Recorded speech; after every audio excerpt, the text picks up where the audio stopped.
Here she is, all the way from Vancouver's West End.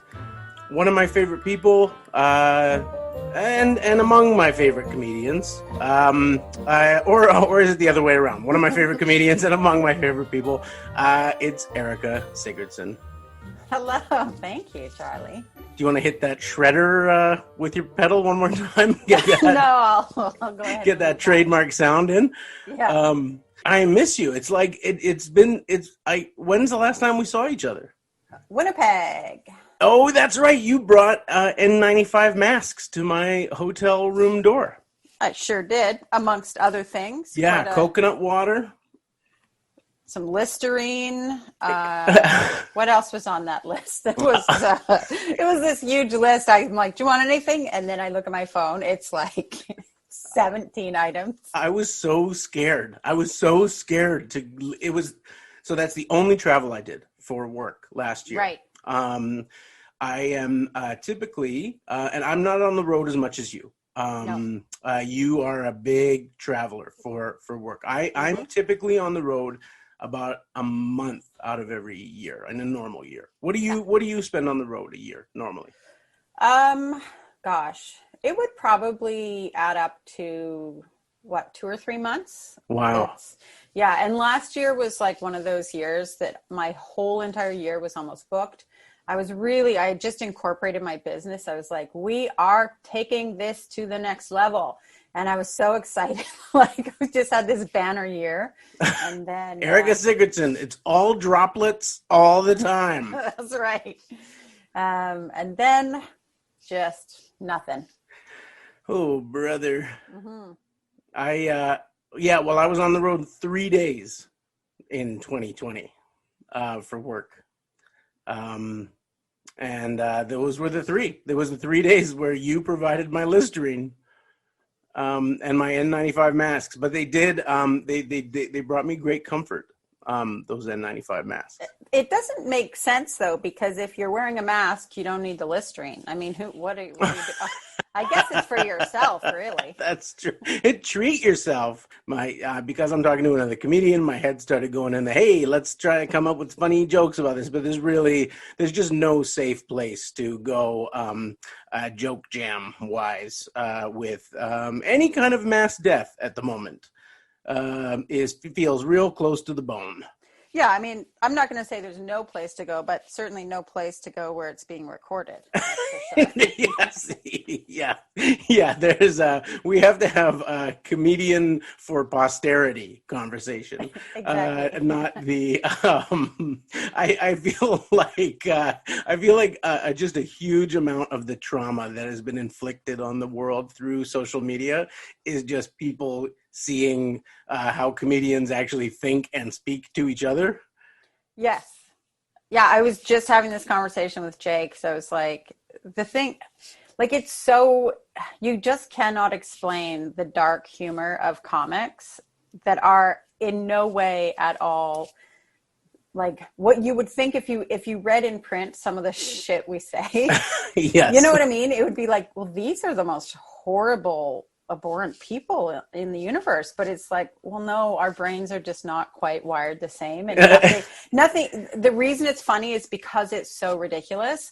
But unfortunately, a bunch of idiots have also said stupid things that try to claim that, and it's like, no, you're not. You don't actually have that comic brain. You're just a racist. Yeah, you're just being hateful. Yeah. Yeah. No, it's true. It's that.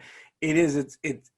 It's a very difficult, and you're right. Like, just garden variety bigotry, and like weirdo comedian brain, like filtered through Twitter. Very similar things. Yep. And I mean, like it's also I don't know. I mean, this is my constant thing with social media. It's like, yeah. Well, why did you think this would be a good idea? Like, where is the, like, you remember when we were growing up, people would always, I keep saying when we were growing up as though everything's, I mean, I think this is still true. People were always afraid of public speaking, right? Yeah. That was like the number one, and it was always, it was the Seinfeld thing. Hey, people are more afraid of public speaking than dying. And so the joke was like, you're better off at a funeral. You'd rather be in the coffin than giving the eulogy. That was the Yeah. Seinfeld bit. Yes. Well, the reason people are afraid of public speaking is because you're out in front of everyone, vulnerable. Yes. Right? Yeah. That's now everyone's every day, all the time, forever. Yeah, and I think sometimes, I mean, most people think they need to, like, first of all, there's way too much of everyone thinking their opinion needs to be heard on everything, which is so exhausting. But for the most part, the random Twitter user, they could say something that people don't like and they just don't get likes. You know what I mean? Like they say something and it just hangs out in Twitter like something that never happened. Yeah, until 10 years from now, they get some job that somebody cares about and then they find it. I don't even know how. I can't search my own Twitter feed for things. Like, I don't know how. Does someone just go to someone's Twitter feed and type in racist? Like how, like I want to see that process happen where, like, let's say tomorrow you sell the biggest book and you're the biggest star and you're the biggest everything. And so there's somebody out there that's like, let's see if we're going to take this guy down.